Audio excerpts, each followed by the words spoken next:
I'm the Barb Moore part of Moore and Lindsay Hindle, and I've served as a lay chaplain here at this church since 2010. I can't write music. My real only claim to fame is two wonderful daughters, one of which is Caroline Moore, who just finished her youth lay chaplain training. And it's because she came here and was supported by all of you that she had that opportunity. So thank you from her and from me. I became interested in the lay chaplaincy when there were calls for help service at Sunday morning services. I thought of it as a way that I could contribute to our community before acting in service was such a popular term. Lay chaplains serve both the congregation, if the minister is not available, and the greater community. We officiate rites of passage, celebrating, among other things, births, marriages, and deaths. At the beginning, I really looked forward to the marriages and to the child dedications because they're such happy times. But it's turned out that facilitating services to celebrate lives lost has been the richest experience as in my time as a lay chaplain, and it's made me look deep into myself for the strength to serve family and friends when they've lost a loved one. Hearing about lives after the fact and weaving those memories into a fluid framework for the services has made me look at my small family and our rituals and what makes them special to us. Rituals are repeated patterns of meaningful acts. They transform the ordinary into the holy. Our lives are endless ritual. Reverend Fulgham writes that the habits of a lifetime become ritual. These rituals give structure to our lives, and this gives us a sense of security. Children, and many adults like me, thrive on structure. We like to have an idea of what's going to happen. Structure keeps us from flying off on too many tangents. Rituals can happen hourly, daily, or yearly. They change over time as times change. They can be public, like the rites of passage already mentioned, or more private affairs of family and friends. They can also be called traditions, or they can be secret, personal practices. For my part of this morning, I'm going to talk about the external rituals our congregation celebrates publicly and some of my family's personal rituals. I hope my stories will help you recognize rituals in your own lives that you might like to share on March 5th when we do our Everyday Rituals workshop. I think we know how weddings and memorials work, so I won't spend too much time on these, but not all of you know about unitary and child dedication services, our equivalent of baptism. Instead of promising the child to a church and to God, we promise family and community support for the child and their parents. I remember doing my first child dedication service, and it was for twins, a boy and a girl. It was on the beach, quiet little private beach in West Vancouver, and we sat in a circle and friends sang, I can't remember the name of the song, Somewhere Over the Rainbow on ukulele. And the kids were really good, and I'd ask the mom to make sure they had something to eat so that they had something in their hands, but not things like strawberries to make a big mess. So we sat down, the song played, I said, "Welcome." And both of the kids, little boy and girl, broke their banana bread in half and put a half in my hand. They shared. But then I couldn't turn the pages of my book. So I had to sit there for a few minutes thinking about how to deal with that. Anyway, people without religious affiliations, and those numbers are growing, really appreciate the ideals of our services. Families and couples that I've worked with comment on how pleased they are that the services are tailored to them and their loved ones and aren't about church at all. I look back on the lives of my daughters and their stages of development, from infant to baby to toddler to elementary school, secondary school, university, and wherever else it takes us. Time flies. We've celebrated every year back to school with a school photo. When Caroline graduated from high school last year, we looked back at all those photos and talked about how just taking that picture made the first day of school so much more special. We've celebrated birthdays with the same group of family friends every year now. And now, they're 14 and 18. When their birthdays roll around, they say, "Have you made a reservation? Where are we going with everybody?" They want those same people. They haven't grown out of it. Our Sundays almost always meant coming to church school, plus or minus helping with soup. They never questioned if they had to come to church, because it's just what we did on Sundays. On or near their birthdays, the ritual of lighting the chalice was a very big deal. Our UU services are structured. The order of service doesn't change much each week. Well, when it does change, like when our closing words changed a few years ago, somehow for me, the ritual was broken. Something was missing. But now I'm used to it. I think we need to keep that in mind moving forward. There's going to be a lot of change. Our rituals are going to shift. But if we do it together, it'll be okay. Another ritual I remember with my daughters is every year, all of the Hallmark holidays that come around, we make cookies and decorate cookies. We make Valentine's Day hearts, St. Patrick's Day shamrocks, Easter bunnies, Canada Day maple leaves, Thanksgiving leaves, Halloween black cats, pumpkins and ghosts, and Christmas holly cookies. We make the exact same gingerbread house every year. It used to be me initiating the cookies, but now they're asking, when do we do the cookies? My papers are out of order. The decorating is paying off, too. They're getting really good at it and much tidier. I can remember the look on my mother's face when she and my dad arrived from Penticton to stay with us for Christmas, and I was vacuuming the stove to get the icing sugar and sprinkles off. We used to celebrate New Year's by going to the aquarium to wish the whales Happy New Year. Now that they're youth and young adults, our rituals have changed. This year, they both went to New Year's parties. I slept on the couch till 11:30 and then got up and went up the hill to watch the fireworks over the harbor. And then I drove around picking up and dropping off kids till the wee hours of the morning. Anybody who has kids know that the best time to hear what's going on in their life is when you're driving them to things. And after New Year's parties, it gets much better. It was great. I can't wait to do it again next year. Because teenagers don't talk very much to you. But if you've got them in the car after a party, it's a good deal. We as a congregation have developed our own rituals. And if we zoom out from Sunday mornings to the rituals of the whole year, what I think of when I think of our yearly rituals are the yearly sermon by Reverend Philip Hewitt and the yearly sermon from Reverend Arthur Berman. I look forward to the talent show, the secret buddy potluck, the flower communion, the back to church corn roast, the Halloween haunted house, and of course the Christmas pageant. The monthly committee meetings to plan the work of this church and the adult religious education sessions are even rituals unto themselves, and they strengthen the connections between us. They're all repeated patterns of meaningful acts that we share.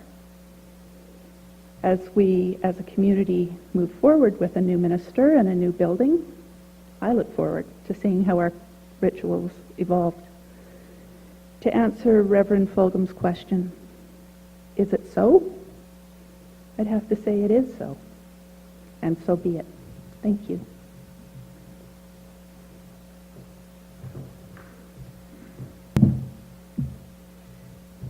Thank you, Barb. Hi, I'm Lindsay Hindle, the other lay chaplain, and this morning I'm speaking to you about personal, private rituals.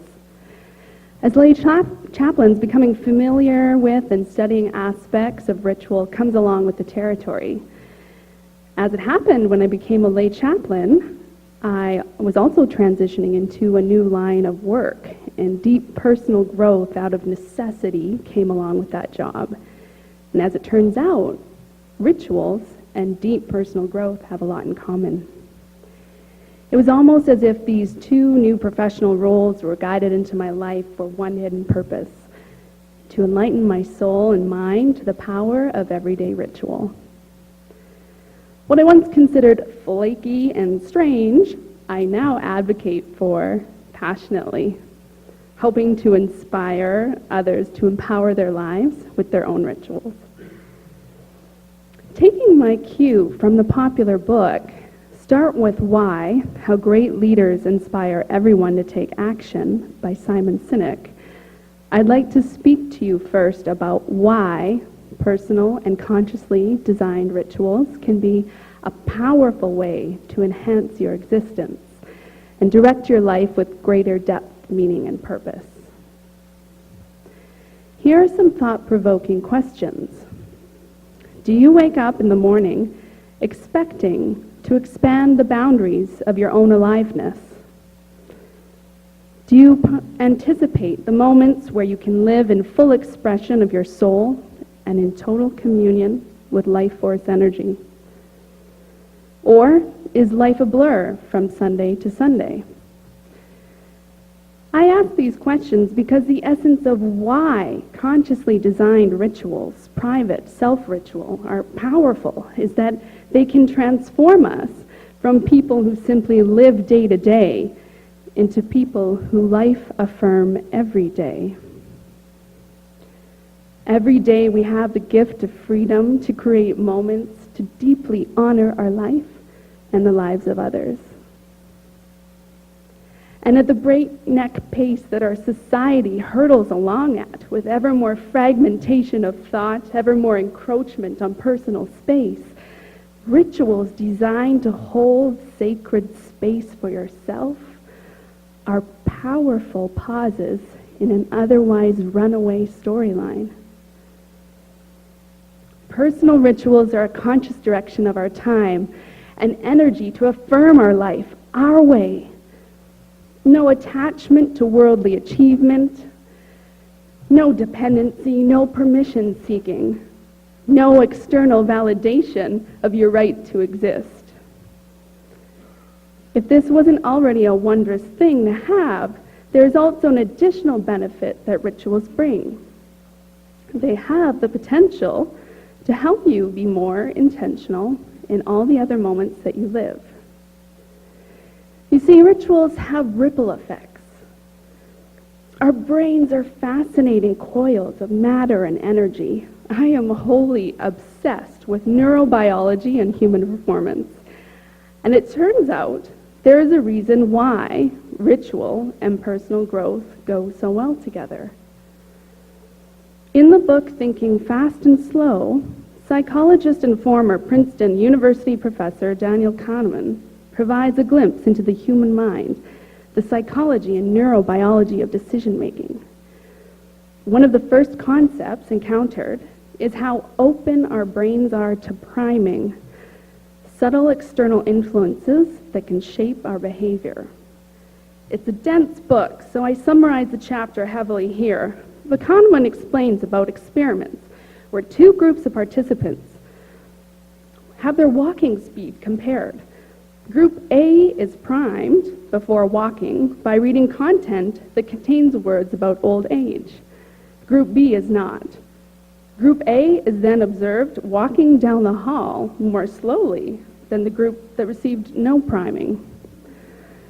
What the brain perceived influenced the body. It works in reverse too. One study had participants purposely walk slowly around a room, then had them do some reading. Participants were much quicker to recognize words related to old age. What the body perceived influenced the brain. Turns out, we can think our way into behavior, and we can behave our way into thinking. What does that imply when it comes to how we consciously design rituals? That we may use them to influence ourselves into new ways of being in the world that are beneficial. Rituals are particularly powerful in their healing capacity and for calling in that which empowers us in ways that no other modality can. You have full creative license to design your ritual around any intention you wish to carry out in the world. The chant that you've heard this morning, and will hear again, Sending Light, is based on a ritual I perform in my life. The composition is based on a mantra I created to fuel my will to do and be part of the light work needed in this world. I believe in oneness and the unseen energy that we give and receive between each other, not just in physical proximity, but that which we emanate into the world at all times. I believe that we can influence the world not just by physically manifesting change, but by energetically compelling change through that which we cannot see. As Unitarians, I know we want to do much to solve the world's problems, and so I do not hesitate to send my love across the world, to send light, to send everything I can energetically, and to receive from others who are doing the same. Let me give you another example of ritual from my own life. I mentioned earlier in the talk that I entered a new line of work last year. The learning curve was steep, and I encountered a lot of resistance in myself and situations with other people where I didn't feel particularly resilient. How do you generate resilience if you don't believe that you are good at being resilient? Can you outthink an obstacle that your mind creates and rejects simultaneously? I needed to act my way into resilience without actually putting myself in the vulnerable position that was feeding this debilitating mindset in the first place. Somehow the wisdom came to me that the route to take was addressing the pillar that resilience rests upon: gratitude. I needed to call in gratitude as a permanent part of my character, my way of being. So I created a daily ritual in which I visibly, audibly, physically, mentally call in the essence of gratitude. It takes about 10 minutes to perform. That's just my style. Would it be okay if I told you a little bit about how it goes? I make sure I can do this when I'm alone and undisturbed.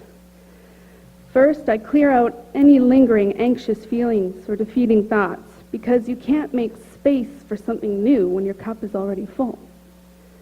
This takes the form of breath work, breathing in greatness, breathing out my struggle. With a particular resistant thought, I address it directly. I say, "Thank you for your message. You can go now." After a few minutes of this grounding, I write down 3 things that I'm grateful for. Then I rise and stand with feet wide apart, palms at heart center, and sing a personal mantra. I am grateful, I am loving, I am willing to let life flow from my wisdom and my beauty and my honor in everything. Yes, it's mighty, and I bear it in abundance of my soul. Then I open my palms to my sides, and I open my heart to receive and give thanks in communion with the universe. What has the effect been of implementing this ritual? Monumental shifts in how I show up in the world and how I show up for myself. Creating the sacred space of 10 minutes a day has illuminated an entire new world of being. I affirm my life and the lives of others because I can. And so I turn it over to you. What can you do? As Unitarians who aspire to be the light, to live with greater depth, purpose, and meaning, what would inspire you to create daily, weekly, or monthly rituals? Where will you choose to make the time? If you have your Saturday, March 5th free, and you want to learn more about creating personal and private rituals and just other kinds of rituals for daily life, I invite you to sign up for our Lay Chaplain-led workshop on March 5th. But for now, in closing, I invite you into some contemplation. Take a minute to close your eyes and put your right hand over your heart and your left hand just below the navel. Notice what thoughts and sensations arise when I ask you to reflect on some questions. How do you want to show up in the world? What part of you is calling out to be expressed and honored?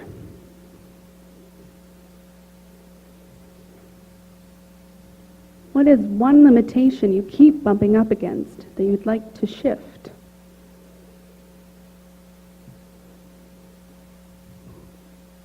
What kind of energy would you like to be met with in the world?